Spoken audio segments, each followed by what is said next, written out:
Welcome back, everyone. This is part 2 of my tutorial for this candy shaker. Last we left off, we were finishing this layer and it was starting to take a more bowl shape. I'll show the next step.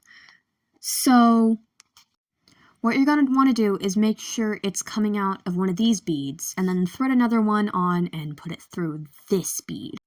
Once you do that, you want to pull it all tight and then thread the string through this bead, like right here. So now that it looks like that, you're going to want to take another bead and thread it on and put it through this one, like so. And then you just repeat until you go all the way around. Once you get all the way back around, you're going to want to take another bead and thread it on. I don't have it on right now, but I'll show you. And then you put it through this bead, like so, and then you pull everything tight and take it through the next protruding bead. And that's how the stitch for this works.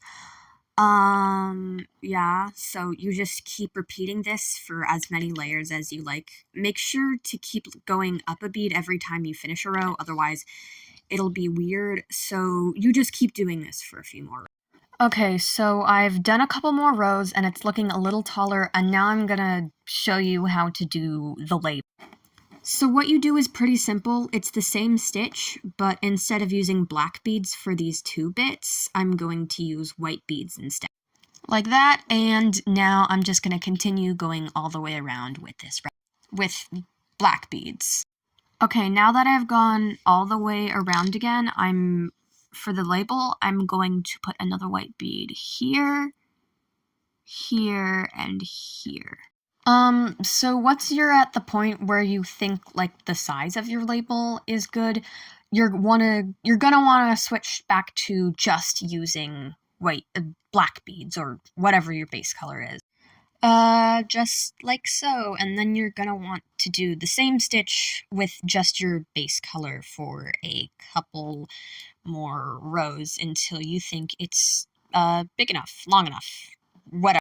Okay, so once you're at a height you like, you can just leave the string dangling, because you are going to need it later, but not right now. And I'm going to making the top part, the lid, in a separate part of the series. So, bye!